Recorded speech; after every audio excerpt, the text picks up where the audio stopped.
Again, thank you for taking the time to tune into this. So this is the second AJ Bell event that I presented at this year. The first was back in May as markets were recovering. And as you know, a lot has happened, so much has happened since then in financial markets, including, I'm sorry to say, a decline in the availability of income. So I manage our two high yield bond investment trusts at Invesco. The high bond market today does still offer more income than is available in many other asset classes. They're not risk-free investments, and hopefully over the next 20 minutes, I can convey to you how we manage those risks within our funds. So first of all, the two investment trusts that I manage, Invesco Enhanced Income and City Merchants High Yield, I will refer to them as IPE and City Merchants out of habit. You can see their stock market tickers on the slide. Both are managed as income products. I've included here their dividend yield, so 7.1% for IPE, 5.4% for City Merchants. I do need to point out that around 10% of IPE's yield has been paid out of income reserves, revenue reserves, for the past few years, whereas City Merchants has been earning slightly more than it has paid out as dividends over the past few years. So today I'm going to cover three areas: high yield bonds, what they offer investors, and where they can sit within your portfolio, the high yield market today and what it has done during this turbulent year that we've just had, and then finish with a quick overview of our two investment trusts. So first, and really to frame how we think about bonds, the key differences between a bond and an equity, as I'm sure you know, a bond is a loan to a company or a government, and in exchange for that loan, we receive a coupon. That income from the coupon is a contractual obligation. So very different to an equity in that way, a dividend on an equity. A bond also sits in a more senior position versus the equity within a company. And so bonds are extremely well suited for creating a reliable income profile for investors. And then what am I referring to when I talk about high yield bonds? Well, firstly, a high yield bond is defined by its rating and not by its yield. So the name high yield is often a misnomer, especially when we are living in a world of low yields. So it's the credit rating that determines whether we call it a high yield bond. And that credit rating is calculated by the rating agencies using some fancy formulas. And ultimately, the credit rating is supposed to reflect the level of credit risk in lending to that borrower. So when I buy a bond, how much risk am I taking with the borrower? And then the term high yield simply refers to any bond that is rated below BBB, so double B and below. Anything above that rating is referred to as investment grade. And then just to be clear, high yield bonds today are the same as junk bonds in the past. So we decided as an industry that it sounded better to call them high yield bonds. When we're deciding to buy a bond, we will take note of what the rating agencies have to say, but it is very important that we also understand, or that we have to understand, the credit risks for that bond, for the company who's issued that bond, and then form our own view. And so we have a team of credit analysts whose job it is to do just that. To give you some idea of the types of companies that we invest in, here is a very small selection of high yield bond issuers that you may be familiar with, which are in the portfolios, from issuers like M&S, which was recently downgraded to high yield from investment grade, companies like Merlin, the operator of Legoland, which has clearly had a very challenging 2020, Ford, which was downgraded from investment grade to high yield during the crisis, as was Rolls-Royce more recently. So, for example, I can buy a bond for the portfolios from Virgin Media, the UK cable TV company, which has a running yield of 4% until 2029, whereas Ford, which suffered a real fall from grace during the crisis, printed a bond at a very challenging time for the company back in April with a coupon of 9.65% for a 10-year maturity. The recovery that we've seen this year since then, since that before the bond was issued in all risk markets, including the high yield bond market, has been staggering. But what we have also seen is a rise in defaults this year, because some companies did succumb to the disruption that the pandemic has caused. To give you an example, so back in May, Hertz, the car rental company, filed for bankruptcy protection in the US, and Hertz has been a major casualty during this crisis. So the company had issued a bond only in November of last year with an attractive looking coupon of 6%. But owners of that bond, and this is a $900 million bond, so almost $1 billion, owners of that bond will never have received a coupon payment because the company went into Chapter 11 before the first coupon was paid. Clearly, that wasn't the investment that they were making back in November, and no one could have foreseen what has happened since then. But it just highlights the fact that companies do go bankrupt and high yield bonds can default. So as high yield fund managers, our job is to essentially navigate the market, find bonds where we believe the yield is attractive. And the key to that is to make sure that we understand the credit risks of owning those bonds, of lending to those companies. And there are really two key ways that we can manage those risks. So the first is credit analysis, and then the second is simply through diversification. In terms of credit analysis, we have a team of very experienced credit analysts who spend each day reassessing the credit risks of the companies that we invest in. So our view on Hertz, for example, was that the company did have heightened credit risks before the crisis, and so we felt that even a 6% coupon was insufficient compensation for those risks, and we didn't buy those bonds. But as a high yield bond fund manager, it is important for us to remain humble, because there is always another Hertz just around the corner. And defaults do come with the territory when investing in the high yield bond market. So the second way that we manage that credit risk and also that default risk within our funds to try and protect clients' investments at the end of the day, protect the capital of the funds, is a very simple principle of diversification. And by that, I mean that the two investment trusts own bonds from around 150 different companies each, so that when we do have a Hertz in the portfolio, the damage is mitigated somewhat by that. So high yield bonds do offer decent income, but the quid pro quo is that there are credit risks associated with that. If you are going to invest in the high yield bond market, it is very important to understand those credit risks. And a very important question for you to ask a high yield bond fund manager is, how do you manage those credit risks? So in my team, the focus is really on, as I say, thorough credit analysis and then diversifying risk across many different companies. So moving on to the market, this chart is the high yield European high yield bond index since 2015. So this is the yield on the index, and you can see the impact of the pandemic, an extremely sharp jump in yields, but incredibly then followed by this very, very strong recovery. And of course, that recovery was driven by just the sheer scale and speed at which central banks reacted to this crisis. The yield on the index hit around 8.5% back in March. Today, we're back to around 3.3%, which is not far off where we started the year. And as I said at the start, getting back to a position where there is much less yield in the market. We've seen some amazing moves this year. Putting that to one side, the last few years in the high yield bond market were dominated by low yields, and you have to really look back to late 2015 for the last time that we really saw some attractive yield in high yield markets. And if you had heard me present over the past 4 years, I would have been bemoaning low yields. And why was that so important? Well, I've spoken about the credit risks of investing, and the yield is just the compensation that an investor receives for taking those risks. So very simply, is the yield high enough to compensate us for those risks? And in a world of generally low yields, we would often come to the conclusion that no, the yield was not enough, and so we would not invest in a particular bond. This year, that situation changed dramatically back in March. Suddenly, there was a lot more yield, but there was obviously also a lot more credit risk accompanying that.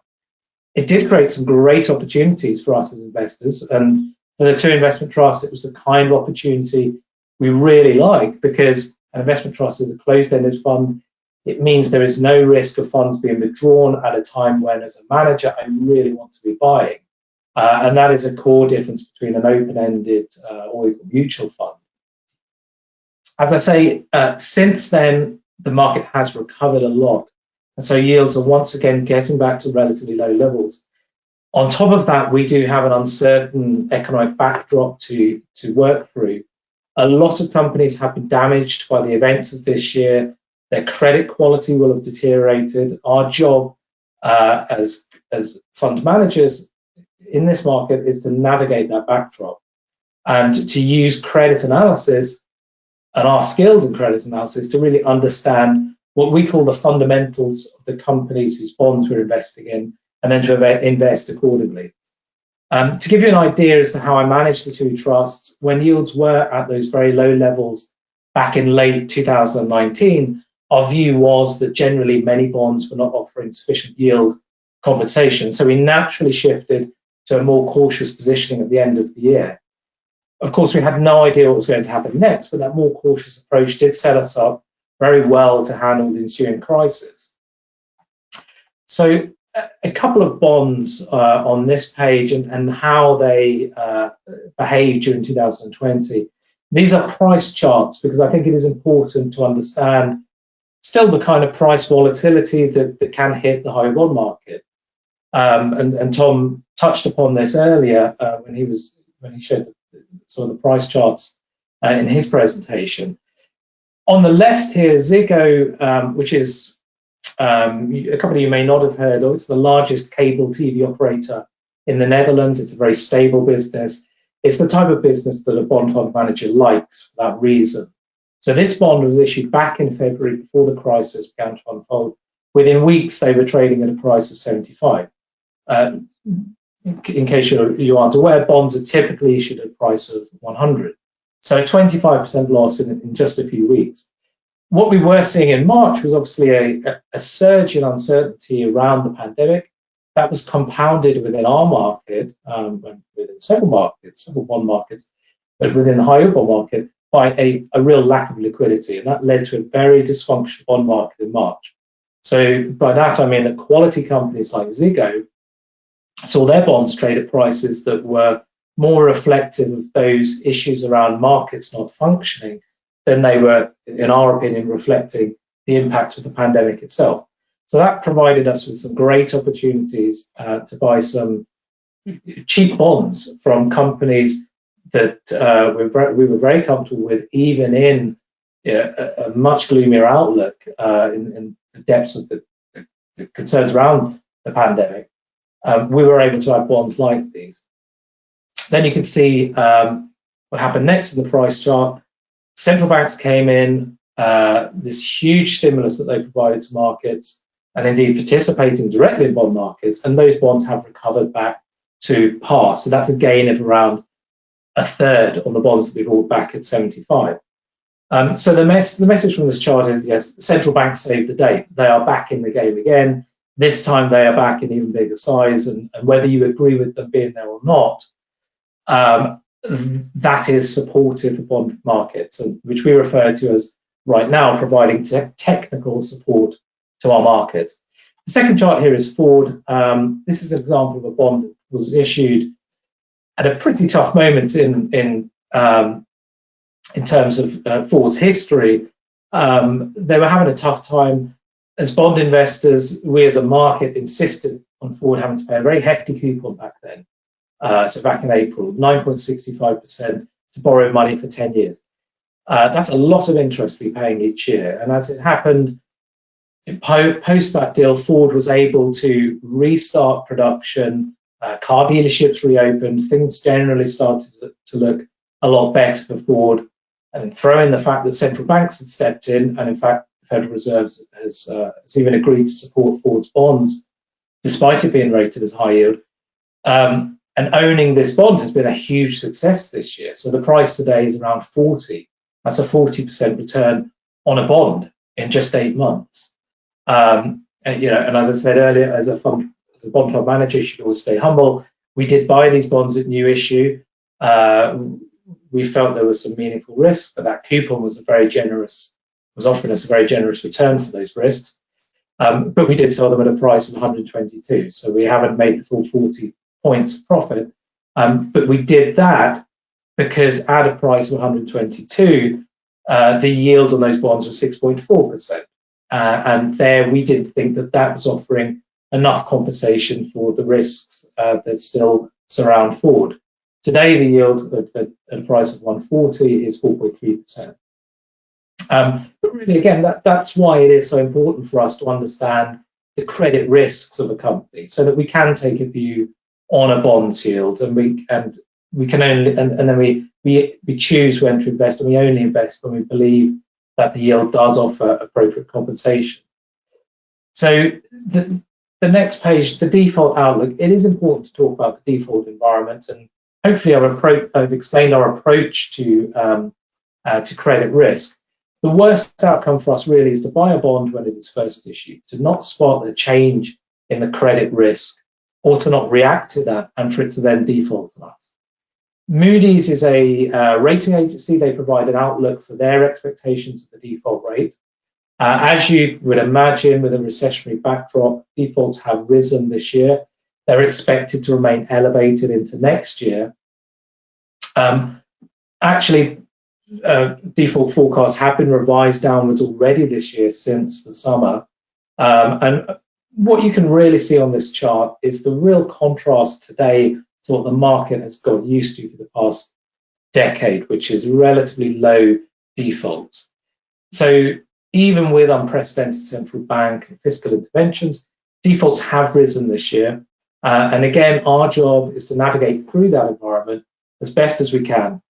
And they keep coming back to it, but good credit analysis, diversification will be the key pillars to that. So the high yield bond market today does offer some more yield. That's good. We can invest into that, but it is a lot less than it was just 6 months ago. The quid pro quo is there are also more credit risks today than there were a year ago. But, and it is a very big but, we do also have central banks offering very strong support to our markets. And again, whether we like it or not, we need to be cognizant of that as well. So I'll finish on our two investment trusts. I've spoken about the importance of diversification. You can see the number of issuers or companies, over 150 for both. They are managed as income products with attractive dividend yields. For several years, they've both paid a consistent dividend expressed in pence, so 5 pence per annum for IPE, 10 pence per annum for City Merchants. And the boards decide those dividends each year based on market conditions. The key difference between the two is the dividend level that they have targeted historically, which has been historically higher at IPE, and we've tried to achieve that. We have achieved that by using a higher level of ongoing borrowing. Otherwise, the two portfolios are very similar in terms of their holdings, but with slightly less credit risk in IPE, investment enhanced income, because of that borrowing. So here is the team. We do have a very experienced team of fund managers and analysts, as you can see in this chart. Our senior analysts all have at least 14 years of experience. Their job is to meet with management teams, analyze a company's financial health, and really understand the credit profile of the companies that we're investing in.